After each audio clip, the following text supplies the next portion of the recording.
Welcome to Game of Thrones Chat, Season 4, Episode 7. I'm the fan of history, and with me is... Power T, welcome. What's the name of the episode? I don't know. I don't think... Damn it! Damn it! Check it out. Really professional here. Yes. I forgot. I often forget... Mockingbird. Mockingbird. Yes. Okay. And before anything else, I can announce that Vilko Johnson, who plays Ilyan Payne, apparently had successful cancer surgery and is still alive, despite rumors of other things. Good for him. Yeah. Alright, Mockingbird. Very good for him, because he was supposed to spar with Jaime Lannister. But then maybe that's why he didn't. Maybe that's why Bronn got to do that instead. Yeah. Because I mean, if anybody can keep his mouth shut, it should be Ilyan Payne for obvious reasons. Yes. Because he's missing a tongue. It's a good reason. Yes. Yeah. Well, let's talk about this episode. This latest episode on Mockingbird. Yes. Let's talk about Tyrion. Yeah, he has. There in his cell. Yes, and he has 3 visitors in this episode. He has his first pick, his second pick, and then his completely unknown third pick for the championship, for being his champion. First he tries to convince his brother, but his brother is like, "No, I suck. I can't fight with my left hand. I'm horrible." And it's kind of funny, really, when Tyrion's like, "Well, just to spite father, you should die anyway." Just to spite is like, "No, I don't think it's worth it," Jaime says. Yeah, that sounded like a pretty bad suggestion. Yeah, it's pretty stupid, especially to come from Tyrion. But I think that shows just how much Tyrion hates his father right now. He's been having daddy issues his whole life, but now it's worse than ever, and he'll do anything to spite his father. Yeah. And I think that's understandable, really. I didn't really get the impression that Jaime sucked so hard at fighting with his left hand from the practice scenes. Yeah, I agree. It seemed like he was kind of holding his own against Bronn. Then again, Jaime might not respect Bronn at all. He's like, might think that Bronn is just a random fighter, not really. I mean, Bronn is better than most. But Jaime doesn't know that, because Bronn is just lowborn. But still, Jaime knows how well he used to be able to fight. So maybe he was another class compared to Bronn before, and he isn't now. Yeah. But either way, he figured. I mean, he figured he won't beat the Mountain with his left hand anyway. I was surprised that this was the weakest scene of the visitor scenes. That they usually have so much chemistry between them. Oh, you didn't like it as much as the other 2 scenes? Oh, okay. Well, I liked all 3 scenes. I didn't really rate them. But you felt this was the weakest? It doesn't mean that it was a bad scene. It was a good scene, but I kind of expected more. Well, how did you like the Bronn scene then, when Bronn comes to visit him? It was amazing. And why was it amazing? Because they are so honest with each other, and they both know each other, and it all plays out because of their personalities. Yeah. Absolutely, and they can, even though he decides not to risk his life, they can still be friends. And I mean, it's really honest to Bronn, and it's so non-cliche, because in most movies or TV series, Bronn would be like, "Yeah, I'm going to fight for you, yeah, and it's going to be great, good times and whatever." But here's like, no, Bronn is looking out for number one. He's always been looking out for number one. Okay, he looked out for Tyrion for a while when it was worth it for him, because he got paid for him, but now he's getting paid by Cersei, basically, with this marriage and this maybe he's going to take over the whole castle and so on. Yeah, and looking out for Tyrion has really worked for him up to this point, but now it doesn't, so he has to abandon it. Exactly. So I love how, I mean, this is the kind of stuff that makes this so real. Yeah. That makes this just 3-dimensional characters with their own agendas, and not just random puppets that you stick in the story. It's pretty far from Beowulf. Yeah, I'd say, absolutely. And I just, and you have to love the way Bronn is like, well, I'm gonna kill that person and that person, then I'm gonna be a Lord of Stokeworth. Ha ha ha, basically. Yeah. And you can see that, well, I mean, he comes from humble beginnings. He wasn't even a knight when this whole thing started. So for him to be a lord of a place is more than he could have hoped for in the beginning, I guess. War causes social mobility. Absolutely. Chaos is a ladder. Chaos is a ladder. Yes. I love the handshake as well. Yes, that was very, very, very strong. Absolutely. But I think the third visitor was the best scene. It was, you could sort of almost see it coming, but... Yeah, well, I mean, he's been hating the mountain for 20 years. Yeah. And now getting a chance to fight him, obviously he's going to take that chance. And the way he talked about how his sister tormented Tyrion when he was just a baby was a strong scene. For me, the handshake was even stronger, though. Yeah. But I can see... So, I mean, that's what you really liked about that scene, right? When Tyrion is reacting to Oberyn's story. Yeah, it was so strong. It... wow. Yeah, the story about the monster. And so this is... yeah. And Oberyn comes across as an amazing character. Yes, he's a really cool guy. Absolutely. Unlike the guy who's going to fight them. Yeah. The mountain. It surprises me that Tywin hasn't seen this coming. Or maybe he has. Or maybe he has. Maybe he has. Yes. So we don't know then. So if Oberyn beats the mountain, that's a setback for Tywin because the mountain is one of his best generals. For some reason. Is he very good at being a general? Actually, isn't he just good at plundering and pillaging? He's very good at making people follow him, I think. Yeah. He's a very, very impressive being. In the books, he's like 7.5 feet tall or something. He makes Hodor look small, even. Yeah. So he's a giant, and I don't know about his battle tactics and stuff like that. So maybe it's more like a really good sergeant or something rather than a good general. Yeah. But he's also been loyal to Tywin Lannister for a long time. So. Yeah, and why is that? The Lannister seem to trust him a lot. Yeah, well, he's their bannerman, and the bannermen are supposed to basically risk their life or even die for their lords. Yeah. But the mountain has fought a lot and taken risks and show that he's loyal, and or at least he's willing to pillage and plunder for them. So I don't know what Tywin is looking for. I mean, if Oberyn beats the mountain, then Tywin loses a good henchman. But if the mountain kills Oberyn, the whole Dorne alliance might become shaky. Yeah. So Tywin has a problem either way. Yeah, so maybe he didn't see this coming. I don't know. He wasn't looking for a battle by combat anyway to begin with. He was looking for a regular trial rather than a trial by combat. We could, although the mountain might have outlived his usefulness, he is pretty hated. Yeah. And it's time for peace. Yeah, he's more of a warrior than a peaceer, yeah. You really want this giant rage machine walking around? Killing people randomly, yeah. Or killing prisoners, or looked like he was killing random people grabbed from the dungeons now that they would usually send north to the wall, but now they have to do it with some other ways, and he needed some practice, I guess. That's probably pretty bad practice. Yeah, it's probably pretty useless, but the mountain likes to kill people. What do you think of the actor change?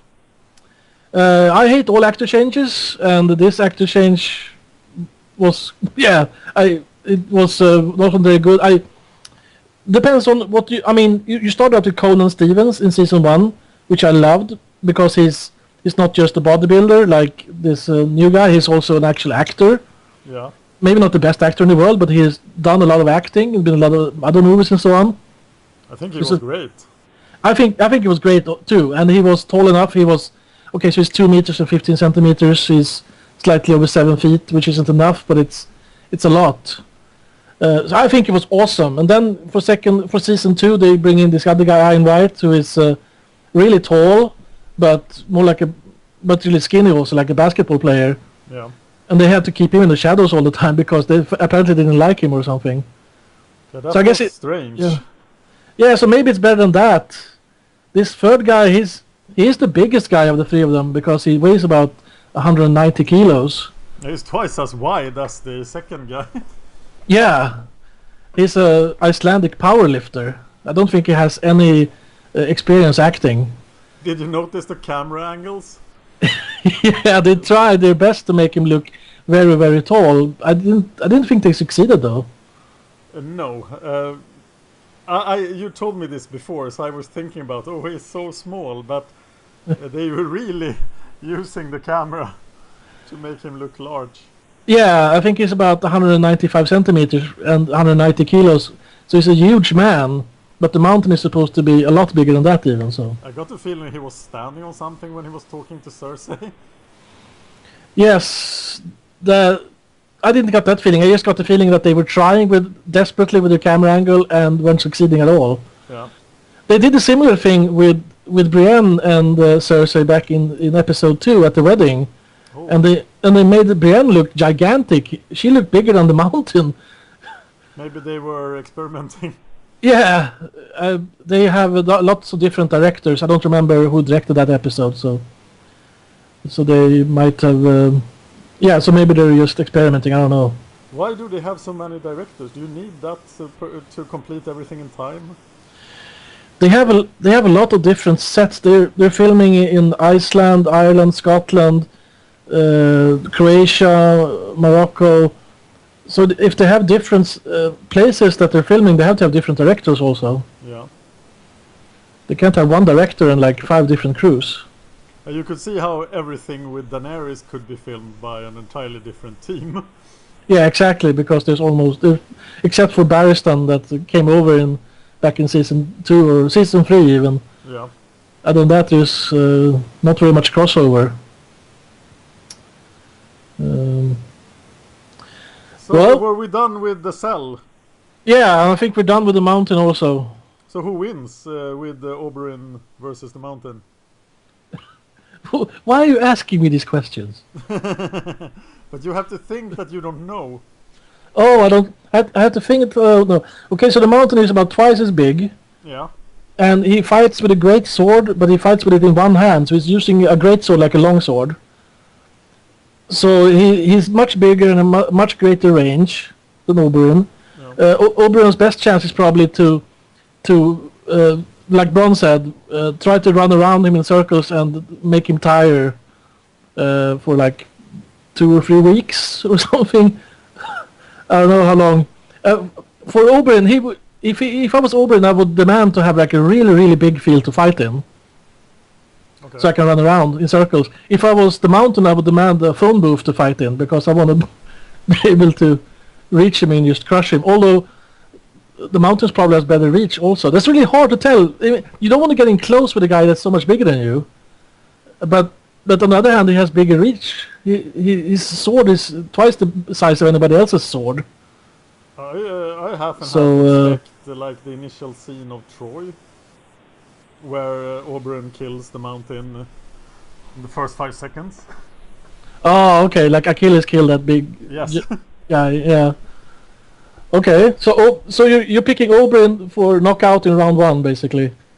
Yes. Okay. I won't pick anything. Okay. Let's move on. That makes sense. Let's go to the little mountain, the hill, the Hound. The Hound, yes, the brother of the mountain. Yes. And he is attacked then by some guy that we don't even get to know the name of. Yeah, apparently it was one of the guys who was in the cage with Yakanakar. Yeah, back in season 2, season 1. Yeah. Even. Yeah, and so the other guy, he says his name is Rorge. And if you've read the books, you know that there's a guy named Rorge and another guy named Biter that's in that cage. And considering the way he attacked the Hound, that can only be Biter then. That was a weird attack. Yeah, it didn't make any sense at all. So one guy is going to like bite him in the neck and then have his neck broken in 2 seconds. Yeah. And the other guy is just going to stand there, not even try to attack. Maybe because he figured, oh, I'm so good at fighting with my sword, I don't need a sneak attack. I can just take the take the hound face to face. But then Arya kills him with one stroke. It's like, oh, well, he can't have been that good. No. It makes you wonder why they were kept in a cage. They didn't seem any dangers at all. Exactly, they seem completely incompetent. No, they're much more dangerous in the books, actually. Yeah, and why Jack and Akar just didn't kill them for annoying him. Yeah, questions. But this is... So this is... you can take a wild guess and see that this is not exactly what happened in the books then. Ah, I see. So actually, in the books, Brienne ended up fighting those guys instead. Okay. But she gets an encounter with Hot Pie then. That wasn't from the books either then. No, so I think that in retrospect she would have probably preferred the encounter with Roach and Biter over the Hot Pie incident. But she gets some information from Hot Pie. Yes, he's. It makes me also think that he must have spilled this story to like 100 people by now, also before. Yes.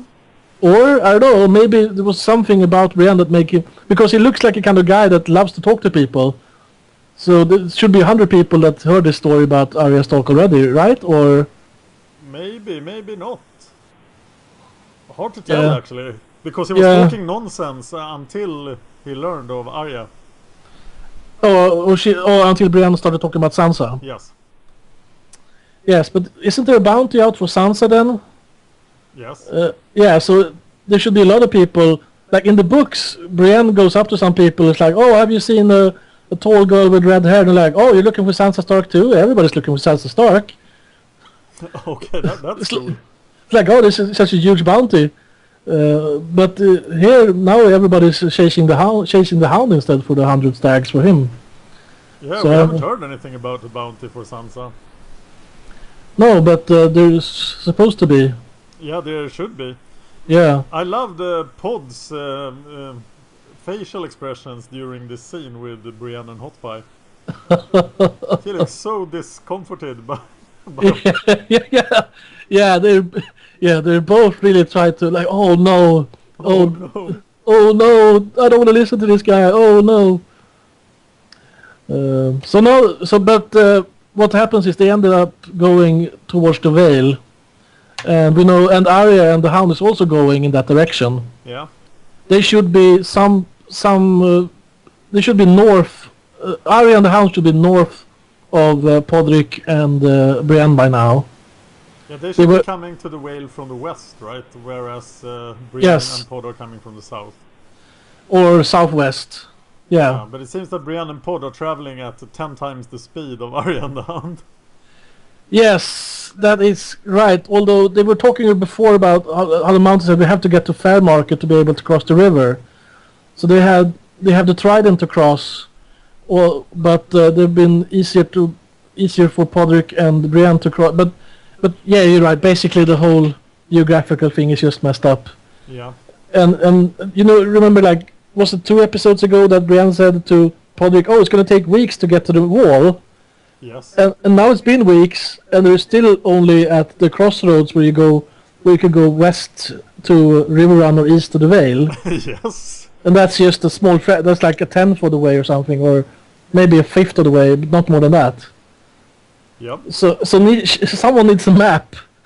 Brienne needs a map, the Hound needs a map, and the writers need a map also. I could buy that Arya and the Hound was lost for a while. Yes, absolutely. But Brienne seems to know where she's going. Well, they're going on the King's Road. Yeah, that shouldn't be that hard. Yeah, I mean, okay, so there's a fork in the road, but it's so much easier than the Hound and Arya trying to find the places to ford the river and no roads at all, and they're really trying to avoid people also probably. Yeah. When Brienne and Pod were discussing if they were going to the Vale or not, there was some camera work there. They sort of changed the angle. They showed them on this road. There was like trees nearby. I was really expecting an ambush. Oh, okay. So I really got the feeling, oh no, an ambush. But maybe next episode. maybe next episode we start with numbers. Yeah, maybe. Well, you remember what happened season 1 when they went from the same place basically and went to the Vale. The hill people. The hill people attacked. Yes. We don't know, but Tyrion took the hill people with him to King's Landing. Yeah, but they were kicked out, right? Yeah, so maybe they're back now. But they should be. So both the Hound and Brienne is heading into the hill people country. Oh. What did you think about Arya and the Hound having soft moments? Oh, they're so cute. It's just a great couple there. I half expected Arya to kill him. Yeah, it's like, oh, let me burn your wound and then I'll kill you. Yeah. It's a great duo, really. Much more fun than Brienne and Pod, although they have their moments also. Yes, I love love both teams. Pod is like a comical relief, really. But no, I like the Arya and the Hound much more, of course. Yeah. So the wall, there will be no tearing down of the tunnel. No ice filling of the tunnel apparently. That's pretty much what we got from it, except that Mance is moving closer to the wall then, slowly but surely. Yeah, we actually get to learn that Mance is going in the right direction. Yes, good for him. But slowly. Yeah. And they say he has 100,000 people. I think it's 100,000 people then, but maybe like 20,000 of those people are actually warriors. Yeah. So what's the excuse for the White Walkers to not be at the wall yet? They must be confused or something, or lost, or they have their own agendas. We don't really know. They were busy collecting babies. Yeah, apparently. Alistair Thorne, did you think he had seen giants or not? Alistair Thorne? Yeah. I don't know. His reaction was pretty strange. If he had, wouldn't he have said so? Yeah, but he didn't deny the existence of giants either. Yeah, well, it's kind of hard to deny. Yeah, well, he could deny it. I thought he would like make fun of Jon, but he didn't. Yeah, they make fun of Sam instead for being a slayer, although nobody believes him. Yeah, way to go, Sam, to end up on top of the wall for a month, just by association. Yeah. Well, Alistair Thorne has been hating Sam even before Jon Snow took him under his wing, so to say. Yes. Even back in season 1, it's like, oh, this guy, he's too fat for the wall. Hurt him, kill him. So what's up with that, choosing a new Lord Commander? Is that postponed, or...? They didn't mention it at all. You would think that there's 2 other castles, and they should be allowed to weigh in also on this. Yes. So maybe they have to have ballots in all 3 places, or maybe they can't. If they collect all the Night's Watch in one place, it will be kind of unguarded all the other places. Yeah. So they have to figure out a way to vote without abandoning the wall, basically. Maybe they are prioritizing the battle. If everybody dies, they don't have to do the Lord Commander thing. Exactly. That's a very good suggestion. Save some effort. Yes. The wall didn't do it for me. It felt like just a reminder that the wall is there. Yeah, that the builder guy, the first builder. Yeah. He looked quite a bit like what was his name? The guy from season 2 and season 1. The guy who's leading the Nightwatch party with Arya and. Joran. Yeah. Joran. Yeah, Joran. That's right. He looked like Joran, but Joran. His name was quite similar as well. What was his name then? Something similar. I don't remember his name, but it did. You're right. He did look kind of like Joran. But there's so many people. There's some people are bound to look like some other people. Like Queen Selyse, for example. She kind of looks like Lisa Arryn. Yeah. I know some people were actually confused when Lisa Arryn walked in on the bath of Melisandre, but there's wait, it's not Lysa, it's Selyse. It's interesting to watch Game of Thrones with people that are not dedicated because they are so confused. Yes, there is a lot of people to pay attention to, and I mean I even get confused sometimes I guess it's mostly when they introduce new characters, but it's understandable. There's so many characters, and remember though, they have like cut half the characters, and still it's confusing. Yeah. But that's what makes Game of Thrones so great. There's so many characters and all the interactions and politics. Exactly. You can have one character or two and call them Sina Warrior Princess and Gabe or something, and have lots of sword fights and nothing else. Some people like that, sure, but this is not that. So off to Marine, where people have to climb that stupid pyramid to meet with Daenerys. Yes, and then they have to climb in through the window if they want to have sex with her. Yeah, that must have been quite an effort. He knows two things: warring and women. And climbing. And climbing also. And swimming, apparently, for a mile on the open sea to find some flowers. Yes. That sounded just... Okay, so in a way he paid his dues then. Yeah. Swimming and climbing and picking flowers. So she's like, oh, flowers also. So Daenerys decided that that complaining guy from last episode is supposed to be her ambassador in Yunkai. Yeah. And to warn them what could happen. yes, and Mr. Mormont is supposed to tell Dario about this. Is he supposed to go with them? Yes. Okay, so why didn't he get to be the ambassador? Because the people of Yunkai don't know Sayora, but they probably know Of course. this other guy. Yeah. And Yora is not really... I mean, he can't even speak the language and so on. And he's not a slaver, although he did try to sell some poachers as slaves once, but... Yeah. Slaver wannabe. Slaver wannabe. Until Ned Stark said, no, if you kill them, that's okay. If you sell them as slaves, I'm gonna kill you. And the people in Yunkai don't have any fighting forces at all now. There's just the masters and...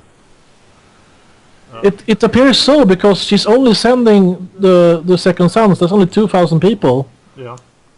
So the Yunkai, I guess all the fighters were slaves then, or something. Must be, because otherwise 2,000 people would not be enough to seize the city. It's a fortified city. But they only had the second sons for protection, didn't they? Yunkai they had other forces too. What were those forces? It was partly slave forces, but I don't think they were all slave forces. Were they unsullied then? No, they weren't. No, I don't think they were unsullied.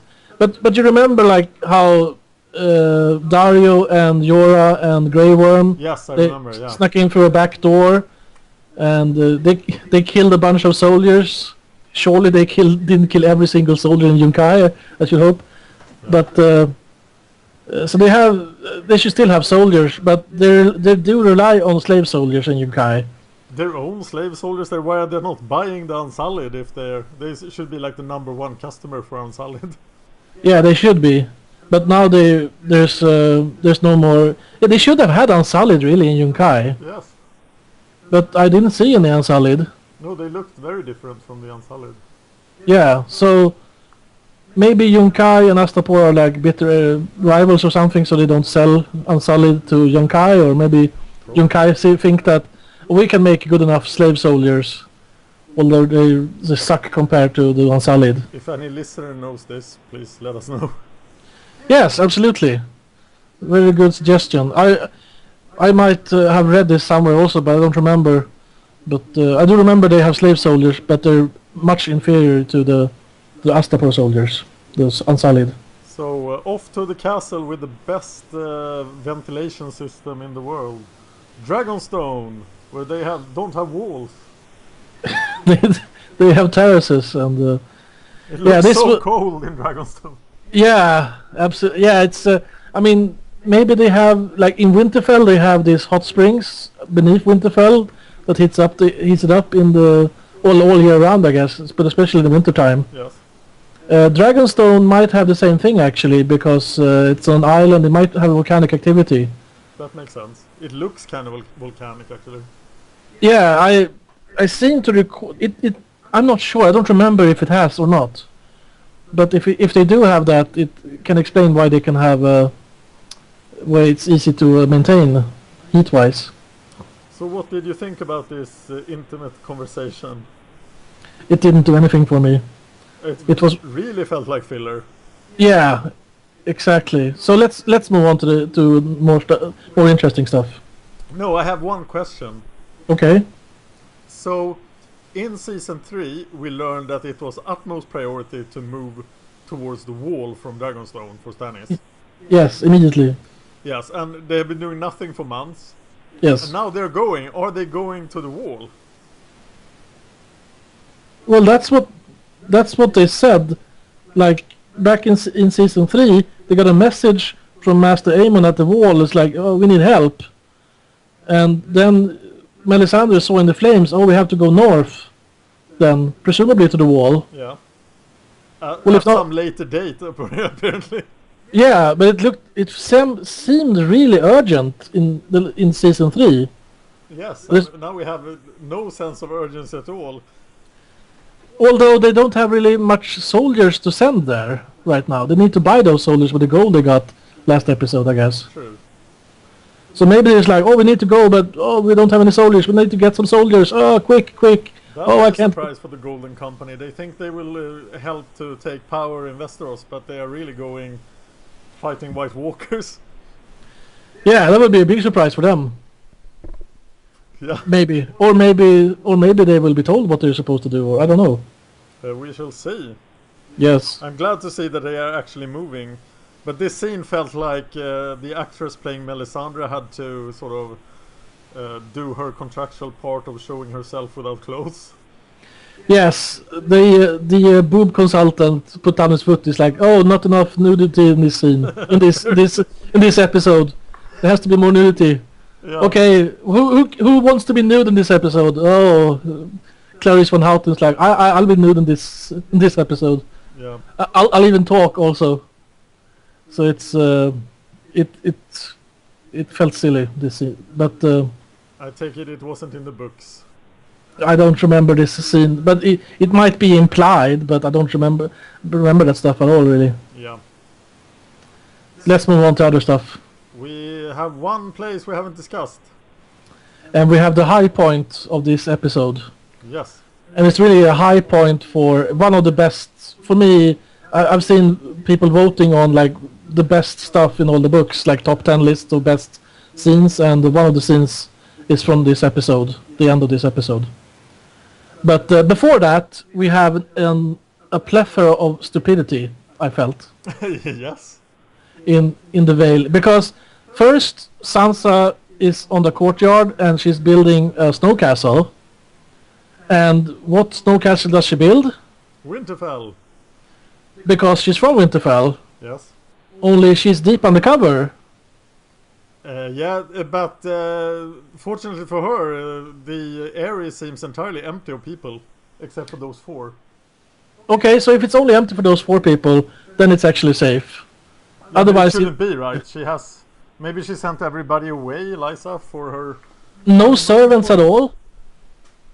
No servants in the whole of the Vale. Yeah, nobody's in the moon the door room either. But who cooks? Who cleans? Come on, there has to be servants. They get a basket with stuff every day from below. Who pulls up who pulls up the basket? Maybe Peter. Okay, so he's gonna pull up. Come on, okay, I admit that it was quite stupid to build Winterfell. And then but then at least Robin came up and crushed the snow castle. Yes. Stupidly. Yes, and he seems to have a rage problem. Yeah, he's he needs a good smacking according to Peter Baelish. And that's probably correct. Yes, and then what really upset me was that Peter Baelish showed stupidity by kissing Sansa. Yes. And being caught. Yeah. And it's like, first of all, she did not. I can't be 1,000% sure, but I don't think he kissed her in the books. At least he didn't kiss her at that point because like him kissing her really reveals too much of his hand. And it felt so cliche that Liza was there. Yes, and it's so stupid of him. I mean, if he's gonna kiss her, he's not gonna kiss her in a courtyard with lots of windows and stuff. No, it was like it felt like Days of Our Lives or something. It's really a horrible alteration from the books. So I felt like stupid Peter and stupid writers, also screenwriters. Yeah, that seems so unnecessary. Yeah, and it's. But what it does is that it pushes then the next scene where Liza is like, oh, I have to kill Sansa because she's trying to steal my husband. Yes.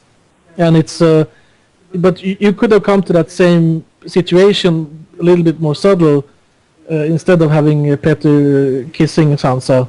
I guess it would have taken more time, so I guess that's why they did it. But it's the same as Jaime raping Cersei a few episodes ago. It was also out of character. Yeah, but this was even more out of character when you mention it, I think, because he's so careful. Yeah. He's so well laid plans, and then, yeah. Exactly. He's always taking calculated risks. Yes. He's not taking stupid risks. He does nothing without calculating it first, except this then. So that was disappointing. So was his murder of Liza Arryn calculated in the books? I think that he was always planning to get rid of her one way or another. Yeah, but it seemed like spur of the moment here. Yes, but I would think even just watching the show, I mean, he clearly likes Sansa more than Liza. Yes. And he likes power even more. Yeah. And the only reason to keep Liza around is that now when Liza is gone, there's going to be questions. And okay, so he's acting Lord of the Vale, but is it really? So he can do a lot of stuff, but it's really throwing the mother of the real Lord of the Vale out the moon door. Is that really okay? There should be some questions. And what about Robin's reaction? Yeah, he's not going to like it. Because he is, how old is he? Oh, in the show, it's like he looks like he's, I don't know, 10 or 12 or something. He looks like he could be like 13, 14. Yeah, he's supposed to be small I mean, for his age. So he could really be acting Lord of the Whale. Depends on what age they are become. He's not 18 years old anyway. No, but they get are counted as adults earlier than 18, right? Because you could be king and he wasn't 18. Yes, but so what age is it then? Man, he was like he was 17 in the TV show, and he was like 13 in the books. Robin is younger than that. Yeah, Robin is like 5 or 6 in the books, and about twice as old in the show. So it's really hard for me to tell you how old he really is. And also, I think that he's high on Peter's death list. Yes, I fear for him. Yeah, in the books there was also a bard present, and Peter said, "Oh, the bard did it," and everybody's like, "Okay, let's kill the bard." And but there's no bard around now. Maybe he will find the bard next episode. So so he's going to call up a bard from the moon castle down below the mountain. Call him up and it's like, "Oh, by the way, you killed Liza." I felt it was so weird that we are used to seeing this room, the moon room, with a lot of people in it from season 1. Yeah, the throne room. It's the throne room, yeah. Yeah, now it's just really empty. Yes, it's a lot less. Well, winter is coming, and they can't sustain the area in winter time, so they have to move down in the fall. Ah. So they're probably depopulating the area right now. Okay. So it makes sense there's less people, but like I said, there has to be servants. They're not going to make their own meals and stuff. How high is it? Oh, it's I don't know how high. It's very, very high. They have like several way castles on the way. It takes it takes a better part of a day to get from the area down to the foot of the mountain. Yeah. And you have to ride on these mules, and you have to get started before lunch if you want to get down before nightfall, and you really don't want to get caught in the after dark on those trails. We have two different exterior pictures, one from season 1 and one from this season. And with a little goodwill, they could be considered from different angles or something. Very much goodwill. Yeah, but when you look through the moon door, it looks like it's 3,000 meters. Yeah, it's well, it looks like from an airplane. Yeah, I don't know. It's how long did it take her to land? Did we see her land, or did we just? No, we didn't see that. So she just disappeared because she was too far away. Yeah, it looks like it's several thousand meters then. Yes, which is weird. Yeah, it didn't look. It looks a lot smaller on TV than it does in the books, or as it's depicted in the books. Yeah. And it looks a lot bigger. Yeah, looking down through the moon door than looking up from below. So it's really hard for me to tell. Well, so Peter Baelish then is allied with the Tyrells, and he is now sort of Lord of the Whale. He's officially allied with the Lannisters also. Yes. So what's the next step then? It seems like he could just hang around in the area with Sansa. He's also Lord of Harrenhal. Oh yeah.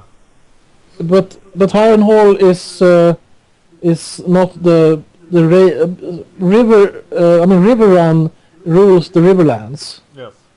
At least usually, but they could move that to Harrenhal. So then it would, if they move it to Harrenhal, then it would be Lord of the Riverlands, and acting Lord of the Vale. But isn't Walder Frey Lord of the Riverlands? Was he made Lord of the Riverlands? I think he was.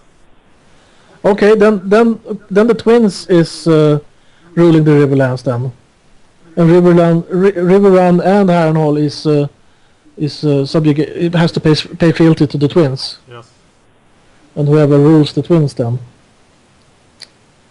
You might be right about that. So who is actually the heir of House Tully? At this point? The guy in Walder Frey's prison cell. Yeah, Edmure Tully, the guy who got married at the Red Wedding. Yeah. And then he was whisked off to the bedding ceremony, and we haven't seen him since. Yes. So supposedly he's in a dungeon below the twins.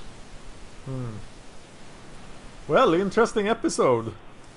Yes, I liked it. I did like, especially the ending there with only cat, as it says in the books. In on screen he said, "Oh, I only loved one person," and she's, "Oh yes." She's stupid. More stupidity. He's like, "Oh yeah, your sister," and then he throws her through the moon door. In the books he says, "Only cat, only Caitlin." Yeah, her sister. Why do you need to change that? Like because nobody would remember her name was Cat. Maybe people will think, "Oh, he's talking about his cat now. he only loved his cat." Pounds? Sir Pounds? No, that's Tolman's cat. Yeah, but maybe Peter loved it. Yeah. Okay, you're reaching now. Yes. So we should end this. But I have an announcement.